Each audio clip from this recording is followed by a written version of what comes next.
Friction के topics को मैंने मैक्सिमम से मैक्सिमम कवर करने की कोशिश किया है, और हालांकि फ्रिक्शंस के सारे क्वेश्चंस मैंने क्लियरली करवा भी दिया हूं आप लोगों को एज पर सिलेबस, ठीक है।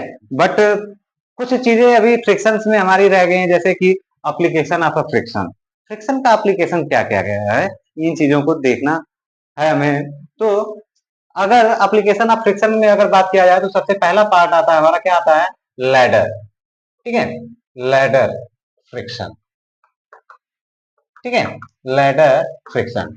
एंड सेकेंड पार्ट हमारा क्या आता है, सेकेंड पार्ट जो हमारा आता है, ये हमारा आता है वेज फ्रिक्शन, ठीक है, वेज फ्रिक्शन, WE,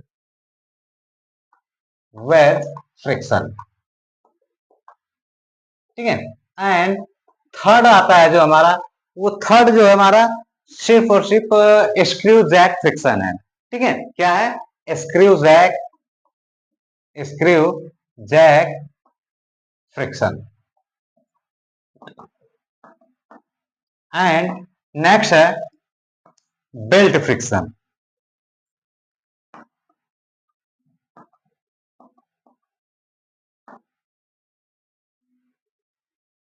ठीक है। तो ये जितने भी प्रकार के हैं फ्रिक्शन, चाहे लैडर फ्रिक्शन हो, चाहे वेज फ्रिक्शन हो, चाहे स्क्रू फ्रिक्शन, चाहे बेल्ट फ्रिक्शन, ये हमारा क्या काम करते हैं, सबका मेनली अगर देखा जाए तो एक ही काम होता है कि लोड को ट्रांसफर करना, ठीक है। जैसे कहने का मतलब लैडर है, लैडर, लैडर मीन्स क्या होता है, सीढ़ी, ठीक है, सीढ़ी। कहने का मतलब अगर हमें कहीं ऊंचाई पे किसी एक हाइट पे पहुंचना है, जैसे कहने का मतलब कि कहने का मतलब जैसे कि फर्श से लेके मतलब हमें छत पे, अगर अपने अपने मकान के छत पे जाना है, तो छत पे जाने के लिए हमें क्या इस्तेमाल करना होगा, सीढ़ी की, जिसे हम लोग क्या बोलते हैं, लैडर, ठीक है। तो यहाँ पे भी हमारा क्या होता है, लोड को ट्रांसफर किया जाता है, ठीक है। सारे जितने भी पार्ट्स हैं, जितने भी फ्रिक्शन पार्ट हैं, ये सारे क्या करते हैं, सिर्फ और सिर्फ लोड को ट्रांसफर करते हैं, ठीक है। तो लैडर कहने का मतलब ये भी हमारा लोड ही ट्रांसफर करता है, ठीक है। दूसरा है हमारा वेज, वेज, वेज मीन्स हमारा हिंदी में कहते हैं इसको फन्नी कहते हैं। कहने का मतलब कि जैसे wedge, wedge like as a key, ठीक है, की के बारे में आप लोगों ने जानते होंगे कि जब किसी भी मशीनी अंगों में, ठीक है, किसी भी मशीनी अंगों में दो मशीनी अंगों को आपस में फिट करने के लिए की का इस्तेमाल किया जाता है, ठीक है। तो वो की जो होता है as a like wedge friction का काम करता है। क्यों, क्योंकि दो पार्ट्स को जोड़ने का काम जो क्या क्या करता है, वो वेज करता है, कि ताकि उनमें कोई फ्रिक्शन डेवलप न होने पाए, ठीक है। अब इसके बाद स्क्रू जैक, ठीक है, स्क्रू जैक, स्क्रू जैक भी हम लोग जानते ही हैं, हम लोग नॉर्मली देखते हैं। अगर कहने का मतलब कि जैसे कि हमारे आसपास के, या हमारे आसपास के, हमारे अपने घरों में देख लें, अगर किसी के घरों में फोर व्हीलर वगैरह है तो उनके घर में स्क्रू जैक जरूर होंगे, ठीक है, ठीक है। तो स्क्रू जैक का काम क्या है, वेट को लिफ्ट करना, ठीक है, वेट को लिफ्ट करना, यानी भार उठाने का काम करता है, यानी ये भी हमारा क्या काम करता है, लोड को ही ट्रांसफर करता है, ठीक है। नेक्स्ट है बेल्ट फ्रिक्शन, ठीक है, बेल्ट फ्रिक्शन, बेल्ट फ्रिक्शन क्या है कि बेल्ट क्या होता है कि दो पुल्लियों के बीच में लगाया जाता है।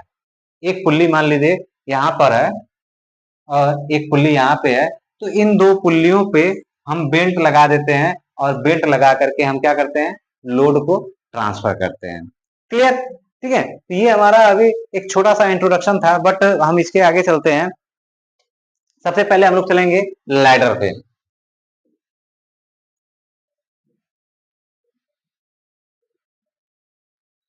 लैडर फ्रिक्शन, लैडर फ्रिक्शन क्या होता है कि in the ladder in a device, ladder क्या है, एक डिवाइस है, क्लाइंबिंग और स्केलिंग, ठीक है। क्लाइंबिंग मीन्स क्या होता है, चढ़ना, या स्केलिंग मीन्स क्या होता है, वो स्केलिंग मीन्स भी दूरी मापना होता है, ठीक है, किसी भी दूरी को मापने के लिए, ठीक है।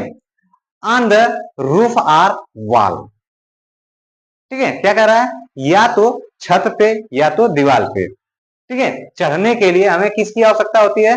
लैडर की। ठीक है, it consist of a two long string.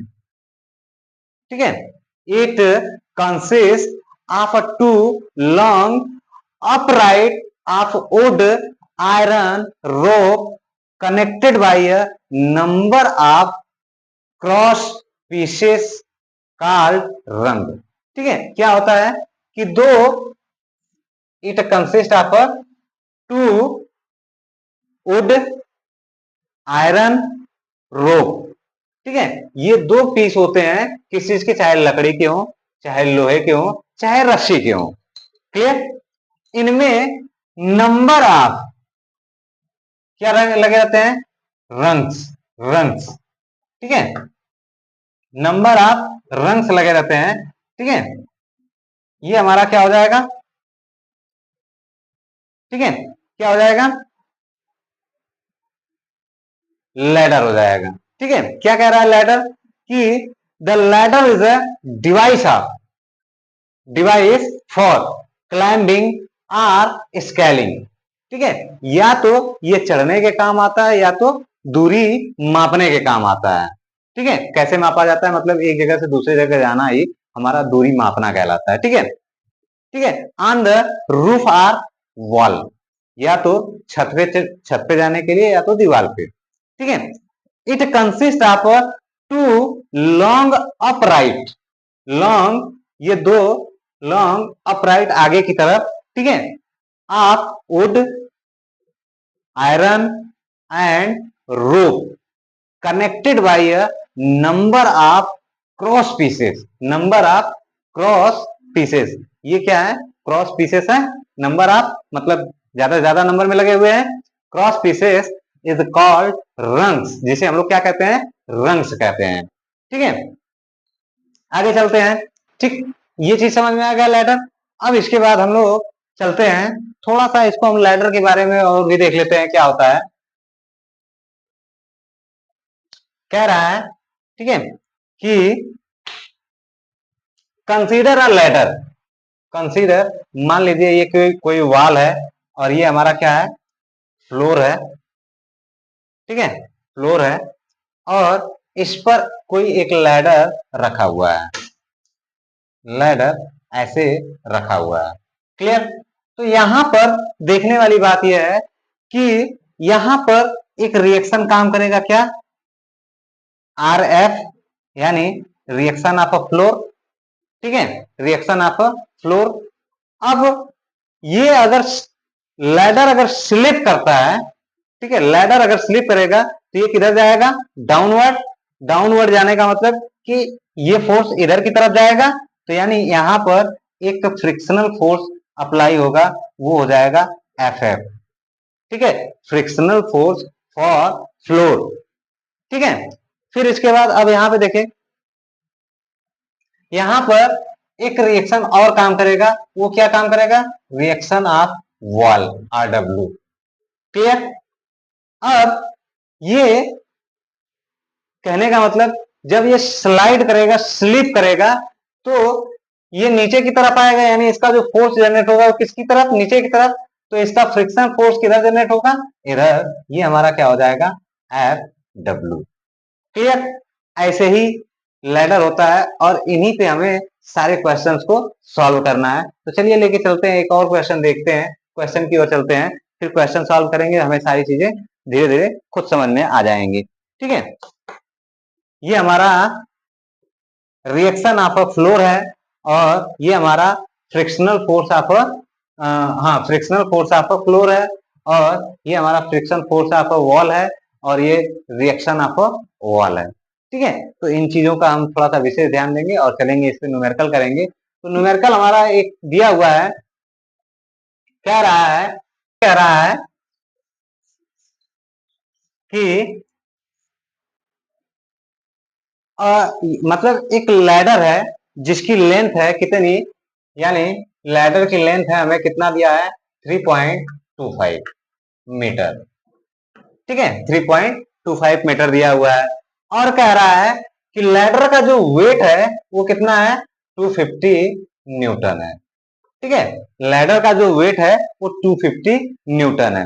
इसके बाद हमें क्या कह रहा है कि जो लैडर रखा हुआ है, ये दीवार हो गया, ये हमारा फर्श हो गया, और इन दोनों के बीच में जो हमारा लैडर रखा हुआ है, इस दीवार से इसकी इसके एंड की जो दूरी है वो कितना है, 1.25 है, 1.25 मीटर है। क्लियर। अब इसके बाद भी क्या कह रहा है कि लैडर और फ्लोर के बीच में जो फ्रिक्शन डेवलप हो रहा है, यानी कोफिशिएंट ऑफ फ्रिक्शन, यानी म्यू की जो वैल्यू है वो दिया हुआ है कितना, 0.3। हमसे पूछ क्या रहा है, हमसे पूछ रहा है कि what is the frictional force acting on the ladder on the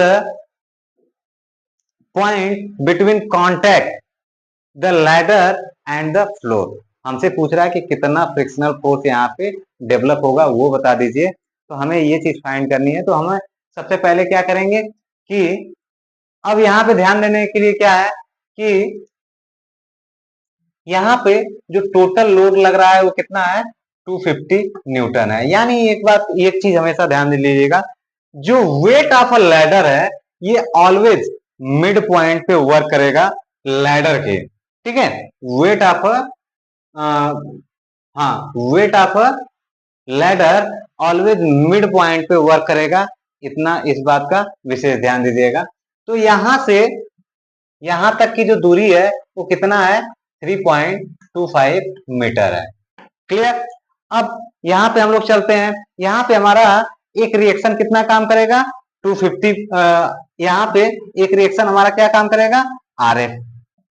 ठीक है, हमसे दीवार के बारे में कुछ पूछा ही नहीं है, हमको सिर्फ और सिर्फ इसके बारे में पूछ रहा है, फ्लोर के बारे में, ठीक है, फर्श के बारे में। तो हम सिर्फ और सिर्फ इतना ही लेके चलेंगे। जब हमसे वाल पूछा ही नहीं तो वाल हम लेके चले ही क्यों। ठीक है, तो ये भी हम लोग देख लेते हैं। तो यहाँ पर अगर हम देखें तो चलिए चलते हैं। तो सबसे पहले यहाँ पर एक क्या कहते हैं, फ्रिक्शन फोर्स भी डेवलप होगा, वो हमारा कितना होगा, ये आ जाएगा, ये कितना आ जाएगा, FF आ जाएगा। ठीक है, एफ आ जाएगा। अब इसके बाद हम लोग इसको कंसीडर करते हैं। तो यहां पर अगर हम देखें तो summation of vertical force equal to हमारा क्या हो जाएगा, समेशन ऑफ वर्टिकल, हाँ वर्टिकल फोर्स इक्वल टू क्या आ जाएगा, एक तो हमारा RF है, RF, दूसरा हमारा क्या है 250, दोनों जस्ट अपोजिट है, तो ये हमारा आ जाएगा RF इक्वल टू 250। क्लियर। अब इसके बाद हमें क्या निकालना है, हम हमें फ्रिक्शन फोर्स निकालना है। तो फ्रिक्शन फोर्स कि बी पॉइंट, अरे यार यहाँ पे ये हमारा पॉइंट ए है, ये हमारा पॉइंट बी है। तो बी पॉइंट के अबाउट हम मोमेंट निकाल लेते हैं। लेकिन बी पॉइंट के अबाउट अगर मोमेंट निकालेंगे तो हमें डिस्टेंस की आवश्यकता पड़ेगी, किसकी, इसकी। तो यहाँ से यहाँ तक का डिस्टेंस हमें पता ही नहीं है, तो हम कैसे निकालेंगे। तो चलिए इसमें बाई पाइथागोरस थ्योरम अप्लाई कर देते हैं। तो पाइथागोरस थ्योरम ABC, ठीक है, पाइथागोरस थ्योरम अप्लाई करेंगे यहाँ पर, तो हमें क्या मिल जाएगा, BC, अच्छा BC square equal to BC square equal to आ जाएगा 3.25 का होल स्क्वायर माइनस 1.25 का होल स्क्वायर। ठीक है, अब यहां से अगर हम BC की वैल्यू निकालें तो BC इक्वल टू हमारा क्या आ जाएगा, 3.0 मीटर। यानी BC की वैल्यू कितना आ गया, यहां से यहां तक की कितना आ गया, 3 आ गया।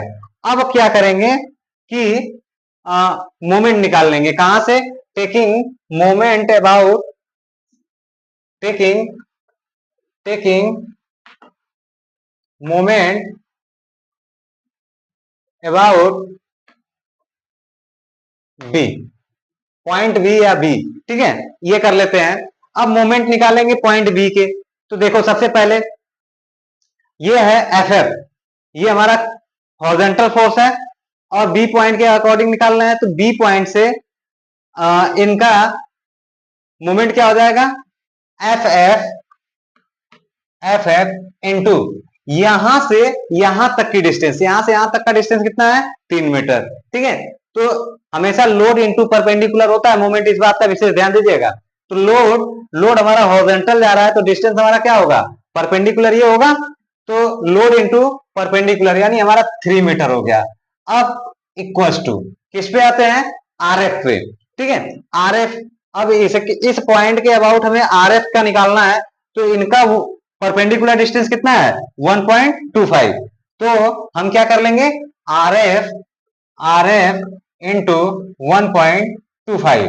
ठीक है, देन अब यहां पे अगर देखें तो ये हमारा डाउनवर्ड डायरेक्शन में आ रहा है। ठीक है, ये डाउनवर्ड डायरेक्शन में आ रहा है, तो हम क्या कर लेंगे इसको माइनस, माइनस कितना कर लेंगे 250 इंटू, जैसा कि मैंने पहले ही बताया कि वेट ऑफ अ लैडर ये ऑलवेज हमें कहां मिलते हैं, मिड पॉइंट पे। तो मिड पॉइंट इसका कितना हो जाएगा 1.25 का कितना हो जाएगा 0.0625 हो जाएगा। अब यहां से हम सारी वैल्यू पुटअप करके और एफ एफ की वैल्यू निकालें, यानी आर एफ की वैल्यू तो हमने निकाल लिया कि भैया ये 250 है, क्लियर। आर एफ की वैल्यू 250 रखेंगे, सारी चीजें रख करके हम निकालेंगे, तो हमें क्या मिल जाएगा, यहाँ पे एफ एफ की वैल्यू 52.1 न्यूटन मिल जाएगा। ठीक है, अब ये आ गया। ठीक है, ये आ गया। अब इसके बाद हमसे कह रहा है कि हमें मैक्सिमम फोर्स बताइए जो friction available at the point, जो कि हमारे इस पे अवेलेबल हो। ठीक है, किस पे, यहां पे फ्रिक्शन फोर्स अवेलेबल हो। अभी तक तो हमारा इतना ही लग रहा है, अब कितना अवेलेबल हो सकता है, तो यानी मैक्सिमम एफ मैक्सिमम, या ये कर लें एफ मैक्सिमम इक्वल टू हमारा क्या 0.3 आ गया, 0.3 है ये कोफिशिएंट। ठीक है, 0.3 है इंटू आर एफ की वैल्यू कितना है 250।